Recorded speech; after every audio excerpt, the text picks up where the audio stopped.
Hello साथियों, यदि आप भी 10वीं कक्षा के स्टूडेंट हैं और आप भी सर मैट्रिक एग्जाम 14 फरवरी 2023 को देने जा रहे हैं तो आज की इस वीडियो को शुरू से लेकर अंत तक जरूर देखिएगा। इस वीडियो में हम आप सभी को बताने जा रहे हैं 10वीं कक्षा के मैथमेटिक्स का ऐसा इम्पोर्टेंट वीवीआई ऑब्जेक्टिव क्वेश्चन जो कि आपके मैट्रिक बोर्ड परीक्षा में 100% पूछे जा सकते हैं। तो चलिए फ्रेंड्स, बिना समय गवाए पहला क्वेश्चन का आंसर देख लेते हैं। है दोस्तों, आज का पहला सवाल क्वेश्चन नंबर 20 कहता है कि यदि root under two cos theta बराबर 1 हो तो थीटा का मान क्या होगा। जरा ध्यान दीजिएगा, यहाँ पे दिया गया कॉस थीटा बराबर 1, तो यहाँ पे रूट अंडर 2 जो गुना में है पक्षांतर करेंगे तो ये भाग में हो जाएगा। अब आप ही बताइए कि कॉस में 1/√2 कितना डिग्री का मान होते हैं। तो आप कहेंगे सर कि कॉस में 45 डिग्री का मान 1/√2 के बराबर होते हैं। तो क्वेश्चन का राइट आंसर ऑप्शन बी के साथ चला जाएगा 45 डिग्री। उसके बाद में अगला सवाल कहता है कि यदि अल्फा कुमा बीटा द्विघात बहुपद दिया गया एक समीकरण x² - 3x + 5 के मूल है तो 1/α + 1/बीटा का मान क्या होगा। तो हम लोग क्या करेंगे कि 1/α + 1/बीटा को पहले एलसीएम लेंगे तो अल्फा इंटू बीटा हो जाएगा, है ना जी। तो ऊपर हमारा हो जाएगा अल्फा प्लस बीटा। अब क्या होगा कि अल्फा प्लस बीटा का फॉर्मूला हम लोग जानते हैं कि -b/a होता है। अल्फा इंटू बीटा का फॉर्मूला क्या होता है जी, तो c/a होता है। ए से ए जब हम लोग कटा देंगे तो प्राप्त यहाँ पे होगा -b/c हो जाएगा। अब जरा ध्यान दीजिएगा, b का मान ऑलरेडी माइनस में है और फार्मूला में भी माइनस लगा हुआ है, तो माइनस और माइनस मिलकर ये +3 हम लोग लिख सकते हैं। और c का मान दोस्तों यहाँ पे आप देख पा रहे हैं कि 5 है, तो हम यहाँ पे 5 लिखेंगे। तो इस प्रकार से 1/α + 1/बीटा का जो मान होगा वो 3/5 होगा और 3/5 ऑप्शन सी में है। अतः क्वेश्चन का राइट आंसर ऑप्शन सी हो जाएगा। उसके बाद में कहता है कि यदि द्विघात समीकरण ax² + bx + c = 0 के दोनों मूल बराबर है तो द्विघात समीकरण का विविक्तर d बराबर क्या होगा। याद रखिएगा कि जब भी दोनों मूल बराबर होते हैं तो d बराबर जो होते हैं वो 0 होते हैं। तो क्वेश्चन का राइट ऑप्शन ए हो जाएगा। अगला सवाल में हमसे पूछा गया है कि कार्तीय तल में स्थित किसी बिंदु 3, में कोटि का मान क्या होगा। देखिए, कोटि का मान पहचानना काफ़ी ही आसान होता है। भुज पूछा जाएगा तो आपका पहला वाला आंसर होगा जो कि 3 दिया गया है। यदि आपसे एग्जाम पेपर में कोटि का मान पूछ लिया जाएगा तो दूसरा वाला बिंदु आपका आंसर होगा जो कि -4 दिया गया है। तो क्वेश्चन नंबर 23 का राइट आंसर ऑप्शन ए के साथ चला जाएगा -4। उसके बाद में कहता है यदि किसी घनाभ की लंबाई a, चौड़ाई b और ऊंचाई h है तो घनाभ का आयतन क्या होगा। देखिए, घनाभ का आयतन का जो फार्मूला होता है वह होता है दोस्तों लंबाई गुने चौड़ाई गुने ऊंचाई होता है। LBH होता है जो कि ऑप्शन ए में है। अतः क्वेश्चन का राइट आंसर ऑप्शन ए के साथ चला जाएगा। यदि इसी क्वेश्चन में घनाभ का आयतन के बदले में कुल पृष्ठ का क्षेत्रफल दे दिया जाता तो वैसे स्थिति में क्वेश्चन का राइट आंसर ऑप्शन डी होता, 2 × LB + LH + BH हो जाता। यदि इसी क्वेश्चन में हमसे पूछा जाता है कि यदि किसी घनाभ की लंबाई L, चौड़ाई B तथा ऊंचाई H है तो घनाभ का विकर्ण क्या होगा, तो √L² + B² + H² हो जाता। उसके बाद में कहता है कि त्रिभुज ABC एक समकोण त्रिभुज है जिसका कोण B 90 डिग्री है, कोण A बराबर 40 डिग्री है, तो कोण C का मान क्या होगा। देखिए, हम लोगों को मालूम होता है कि कोण A प्लस कोण B प्लस कोण C को यदि हम मिला देते हैं तो ये 180 डिग्री के बराबर हो जाते हैं। तो हम क्या करेंगे, कोण A का जो मान है 40 डिग्री तो 40 डिग्री लिखेंगे, कोण B का मान 90 डिग्री है तो 90 डिग्री लिखेंगे, कोण C का मान दोस्तों नहीं है और बराबर में है 180 डिग्री। जरा ध्यान दीजिएगा, यदि हम कोण C बराबर 180 लिखेंगे तो 90 और 4 130 होते हैं जो कि प्लस में है, पक्षांतर करेंगे तो ये माइनस में 130 हो जाएगा। अब आप ही बताइए कि 180 में से यदि 130 को माइनस करेंगे तो कितना डिग्री बचेगा जी, तो 50 डिग्री बचेगा। और यही आपका क्वेश्चन का राइट आंसर होगा जो कि ऑप्शन डी में दिया गया है। उसके बाद में कहता है कि tan 25 × tan 20, tan 65 × tan 70 का मान क्या हो जाएगा। देखिए, tan 25 है तो आपको tan 65 के साथ ही लिखना होगा और उसे तोड़ दीजिएगा। tan × 90 में से 25 घटाइएगा तो जाहिर सी बात है 65 आ जाएगा, है ना जी। उसके बाद में यहाँ पे tan 20 है। उसके बाद में हम लोग क्या करेंगे कि tan 65 को सेम टू सेम लिखेंगे। उसके बाद में 10 20 को भी आपको तोड़ना होगा। 10 इंटू 90 में से 20 घटाइएगा तो जाहिर सी बात कि आपका 70 हो जाएगा। उसके बाद में 10 70 लिखना होगा। आप सभी को फार्मूला मालूम होगा कि 10 इंटू 90 माइनस थीटा बराबर कॉट थीटा होते हैं। थीटा का मान यहाँ पे 65 है तो 65 लिखेंगे, और यहाँ पे है 10 65, इसे भी सेम टू सेम 10 65 लिख देंगे। अब देखिए tan थीटा गुणे कॉट थीटा का मान 1 होता है, इसलिए क्वेश्चन का राइट आंसर ऑप्शन बी के साथ चला जाएगा 1। इसके बाद में कहता है त्रिभुज ABC। तो जैसे त्रिभुज ABC का नाम आया है तो हम यहाँ पे AB और C त्रिभुज बना लेंगे। एक और त्रिभुज का नाम है जो है PQ और R।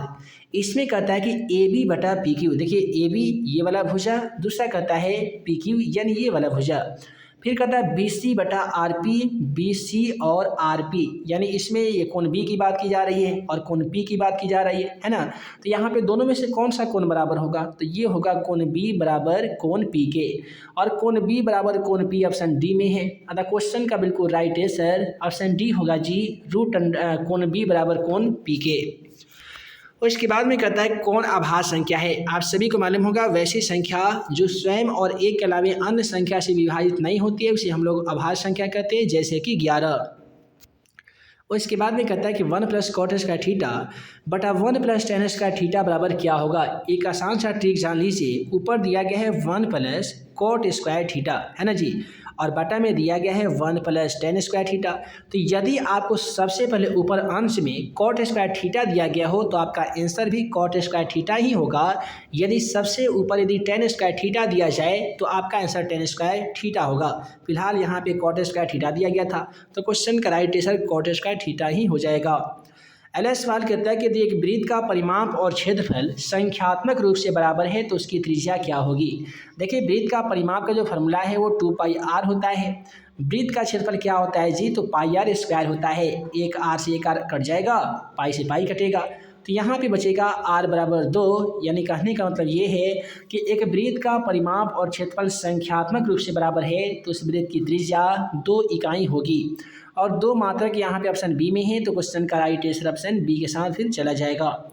चलिए अगला सवाल क्वेश्चन 31 को देख लेते हैं। कहता है कि बिंदु ए में 2,3 की दूरी मूल बिंदु से क्या होगी। देखिए मूल बिंदु से दूरी ज्ञात करने के लिए फॉर्मूला √x² प्लस y² हो जाता है। दोस्तों x का मान की बात करें तो पहला वाला x का मान होगा जो कि 2 है।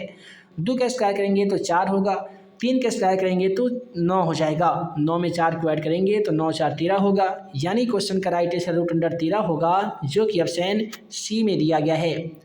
अब अगला सवाल क्वेश्चन 32 कहता है कि दो संख्याओं का एलसीएम 15 है, एलसीएम 90 है, तो संख्याओं का गुणनफल क्या होगा। आप सभी को बता दें कि संख्याओं का गुणनफल का जो फॉर्मूला यहाँ पे होगा वो होगा एचसीएफ गुणे एलसीएम हो जाएगा। देखिए दोस्तों एचसीएफ का मान 15 है तो 15 लिखेंगे, एलसीएम का मान 90 है तो 90 लिखेंगे। 15 में 90 से गुना कर देंगे तो 1350 होगा, और यही आपका क्वेश्चन का राइट आंसर हो जाएगा। अब अगला सवाल कहता है कि 2 थीटा बराबर 60 डिग्री हो तो साइन थीटा का मान क्या होगा। इसे हम लोग ऐसे भी लिख सकते हैं कि थीटा बराबर 60 डिग्री, 2 यहाँ पे गुना में है, बराबर की तरफ जाने पे ये भाग में हो जाएगा, 30 दूनी 60, 30 मरते कट जाएगा।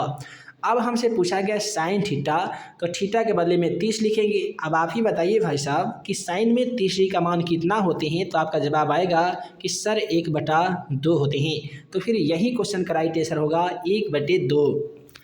अगला सवाल कहता है कि आकृति PA और PB दो स्पर्श रेखा इस प्रकार है कि PA बराबर 8 सेमी है, कोण APB बराबर 60 डिग्री है, तो स्पर्श रेखा PB की लंबाई क्या होगी। ध्यान दीजिएगा कि एक स्पर्श रेखा की लंबाई यदि 8 सेमी है तो दूसरे स्पर्श रेखा की लंबाई भी 8 सेमी ही होगी। क्वेश्चन का राइट आंसर ऑप्शन बी हो जाएगा। उसके बाद में कहता है कि 2 रैखिक समीकरण के आलेखीय प्रतिच्छेदी रेखाएं हैं, तब रैखिक समीकरण का हल कितना होगा। याद रखिएगा कि जब भी 2 रैखिक समीकरण का आलेख यदि प्रतिच्छेदी रेखा होती है तब रैखिक समीकरण का कोई भी हल नहीं होता है। फिर कहता है कि 2 समान कोणिक त्रिभुज में उनकी संगत भुजाओं का अनुपात हमेशा समान रहता है। यह कथन किसका था, तो यह जो कथन है ये थेल्स महोदय का था। किसका था दोस्तों, थेल्स महोदय का था। उसके बाद में कहता है कि चक्रीय चतुर्भुज के समूह कोणों का योग कितना होता है। मान लेते हैं कि यह एक चतुर्भुज है, इसके अंदर में एक ऐसे वृत्त बना दिया जाता है, इसे हम लोग चक्रीय चतुर्भुज कहते हैं। और चक्रीय चतुर्भुज के जो आमने सामने का जो कोण होता है उसका योग पूछा गया है, तो आमने सामने का कोण 90-90 डिग्री का होता है। जब दोनों को योग करेंगे, जोड़ देंगे, तो ये हमारा 180 के बराबर हो जाएगा। तो फिर क्वेश्चन का राइट आंसर हमारा ऑप्शन डी के साथ चला जाएगा 180 डिग्री। एल सवाल कहता है कि दो गोले के आयतनों का अनुपात 125:27 है, तो पृष्ठीय क्षेत्रफल का अनुपात क्या होगा। देखिए 125 कैसे होता है, तो 25 से 25 125 हो जाता है ना जी। और फिर 9 तिरका 27 हो जाता है। तो हमें क्या करना है, यहाँ से 25 को लेना है और यहाँ से लेना है 9 को, और 25:9 क्वेश्चन का राइट आंसर होगा, जो कि ऑप्शन बी में दिया गया है। अगला सवाल कहता है यदि cos थीटा बराबर 1 हो तो sec थीटा का मान क्या होगा। देखिए sec थीटा का एक फार्मूला यहाँ पे आता है 1/cos थीटा। अब हम लोग क्या करेंगे, 1/cos थीटा किसके बराबर है, तो x के बराबर है, यानी 1/x क्वेश्चन का राइट आंसर होगा, जो कि ऑप्शन डी में दिया गया है। उसके बाद में कहता है यदि त्रिभुज ABC के शीर्षों का निर्देशांक यहाँ पे दिया गया है और हमसे पूछा गया है त्रिभुज ABC के केंद्रक का निर्देशांक क्या हो जाएगा। दोस्तों केंद्रक का निर्देशांक कैसे ज्ञात करेंगे, तो इसके लिए एक फार्मूला होता है x बराबर x1 plus x2 plus x3 बटे में 3 होते हैं। अब देखिए x1 का मान दोस्तों कितना है, 2 है, तो 2 लिखेंगे। x2 का मान कितना है, 0, तो 0 लिखेंगे। x3 का मान दोस्तों यहाँ पे 4 है, तो 4 लिखेंगे, बटे 3 करेंगे। देखिए 4 और 0 4, 4 और 2 मिलके 6 होते हैं, 6 में 3 से भाग लगा देंगे तो 2 मरतबे कट जाएगा। उसी प्रकार से y1 plus y2 plus y3 बटे 3 करेंगे, तो y1 का मान 4 है, y2 का मान आपका 6 है, y3 का मान -1 है, बटा 3 करेंगे। अब ध्यान दीजिएगा 6 4 10, 10 में से गया 9, और 9 बटे यदि हम 3 करेंगे तो ये 3 मरतबे कटेगा। पहला क्वेश्चन का आंसर 2, दूसरा का आया 3, तो 2,3 क्वेश्चन का राइट आंसर होगा, जो कि ऑप्शन बी में दिया गया है। अगला सवाल कहता है कि n पदे वाले AP का जो योग है n² + 2n + 1 है, तो उसका छठा पद क्या हो जाएगा। देखिए छठा पद यहाँ पे 13 होगा, क्योंकि 12 दूनी 6 दूनी 12 और 12 और 1 होते हैं 13। उसके बाद में कहता है कि दो समरूप त्रिभुज की भुजाएं 3:5 के अनुपात में हैं, तो इन त्रिभुज के क्षेत्रफल का अनुपात क्या होगा। ध्यान दीजिएगा यहाँ पे हमसे भुजा का अनुपात दिया गया है 3:5। ऐसा कीजिए 3 का स्क्वायर कर दीजिए, 9 हो जाएगा, 5 का स्क्वायर कीजिए 25 होगा, और यहीं आपके क्वेश्चन का राइट आंसर हो जाएगा 9:25। उसके बाद में एक और क्वेश्चन आ गया है, कहता है कि इस बिंदु के बीच की दूरी हमें ज्ञात करनी है। दूरी ज्ञात करने के लिए आसान फार्मूला √x2 - x1 का whole square plus y2 - y1 का होल स्क्वायर होते हैं। देखिए x2 का मान देखिएगा तो 2 मिलेगा, x1 का मान 4 है, इसका हम लोग कर देंगे स्क्वायर, प्लस y2 का मान 3, y1 का मान -1 है, तो माइनस मिलकर प्लस 1 का स्क्वायर करेंगे। 2 में से -4 करेंगे तो ये आपका -2 होगा, है ना जी। उसके बाद में 3 में 1 को जोड़ेंगे तो ये 4 हो जाएगा। अब देखिए 2 का स्क्वायर 2 दूनी 4 होते हैं, 4 का स्क्वायर 16 होते हैं, 16 में 4 को ऐड करेंगे तो 20 हो जाएगा, और 20 का गुणनखंड हमें करना होगा 2 दूनी 4 और 4 पचे हो जाएंगे 20। अब जरा ध्यान दीजिएगा, डबल 2 का 1 2 रूट से बाहर निकलेगा और रूट में बचेगा केवल 5। इस प्रकार से सही जवाब 2√5 होगा, जो कि ऑप्शन डी में दिया गया है 2√5। अब अगला सवाल क्वेश्चन 44 को देखिए, कहता है समीकरण 2√2y² + 5y + √2 का विविक्तर क्या होगा। यहाँ पे हमसे विविक्तर पूछा गया है, और ध्यान दीजिएगा जब भी विविक्तर विवेचक या प्रकृति पूछा जाए तो उसका फार्मूला d बराबर b² - 4ac होता है। अब देखिए b का मान दोस्तों 5 है, तो 5 का हम लोग स्क्वायर करेंगे, है ना जी, और 4 गुने a का मान 2√2 है, तो 2√2 लिखेंगे, c का मान भी √2 ही है। अब देखिए 5 का स्क्वायर कितना होता है, तो ये 25 होता है। √2 में √2 से गुणा कीजिएगा तो 2, और 2 में 2 से गुणा करने पे 4, और 4 में 4 से गुणा करने पे 16। अब देखिए 25 में से 16 को घटा लीजिए, आपका आंसर 9 आएगा, और 9 और ऑप्शन यहाँ पे देखेंगे तो ऑप्शन ए में दिया गया है 9, तो राइट आंसर हमारा ऑप्शन ए होगा। अगला सवाल यहाँ पे 2 को बिंदु दिया गया है, और कहता है कि इस बिंदु के मध्य बिंदु का निर्देशांक क्या होगा जी। देखिए मध्य बिंदु का निर्देशांक ज्ञात करने के लिए एक फार्मूला का हम लोग यूज करते हैं, x बराबर x1 + x2 बटे 2। अब जरा ध्यान दीजिए x1 का मान यहाँ पे 3 है, तो 3 लिखेंगे, x2 का मान -3 है, तो यहाँ पे हम लोग -3 लिखेंगे, बटे 2 कर देंगे। 3 में से 3 गया 0 और 0 में 2 से भाग लगाने पर ये आपका 0 होगा। उसी प्रकार से y का फार्मूला का यूज करेंगे तो ये होगा y1 + y2 बटा 2 हो जाएगा। देखिए दोस्तों, y1 का मान 4 है तो 4 लिखेंगे, y2 का मान 8 है तो 8 लिखेंगे, बटे 2 करेंगे। 8 4 होते हैं 12 और 12 में 2 से भाग लगाएंगे तो राइट आंसर 6 होगा, यानी 0,6 क्वेश्चन का राइट आंसर ऑप्शन डी के साथ चला जाएगा। उसके बाद में करना है कि एक मीनार का उन्नयन कोण उसके पाद से 21 मीटर की दूरी पर है और 30 डिग्री कोण बनाती है। तो मीनार की ऊंचाई याद करें। एक इस प्रकार से मीनार है, इसका पाद नीचे वाले बिंदु को पाद कहते हैं, जिसकी दूरी जो है वो 21 मीटर है। इसके साथ जो कोण है ये 30 डिग्री है और हमसे ये पी का मान यानी मीनार की ऊंचाई पूछा गया है। और देखिए पी का मान पूछा गया, बी का मान दिया गया है, तो ये पी बटा बी किस में होता है जी? tan में होता है। तो लिखेंगे tan 30 डिग्री बराबर पी बटे बी लिखेंगे। अब देखिए tan में 30 डिग्री का मान 1/√3 होते हैं। पी का मान नहीं दिया गया है, बी का मान √21 है ना जी, सॉरी केवल 21 है। तो हम लोग यहाँ पे 21 लिखेंगे। क्रॉस गुना करेंगे, पी में √3 से गुना करने पे पी √3 हो जाएगा, 21 में 1 से गुना करने पे 21 हो जाएगा। यदि हम p बराबर 21 लिखेंगे तो √3 गुना में है तो भाग में होगा। इसका हम लोग परिमेयकरण करेंगे, √3 से गुना, √3 से भाग। अब देखिए 21 में यदि √3 से गुना करेंगे तो हमारा 21 √3 होगा। √3 में √3 से गुना करने पे 3 हो जाता है। दोस्तों 3 सतह 21 इसे कटा दीजिए और 7 √3 आपका क्वेश्चन का राइट आंसर आ जाएगा, जो कि ऑप्शन सी में दिया गया है। अगला सवाल कहता है कि दो भिन्न त्रिज्या वाले वृत्त हमेशा क्या होते हैं? तो हमेशा ये समरूप होते हैं, सिमिलर होते हैं। क्वेश्चन का राइट आंसर ऑप्शन बी हो जाएगा। अगला सवाल कहता है यदि cosec थीटा बराबर 5/3 हो तो cot थीटा का मान बताइए। देखिए cosec थीटा का फॉर्मूला h/p होते हैं। क्या होता है जी? h/p होते हैं। cot थीटा का फॉर्मूला b/p होते हैं।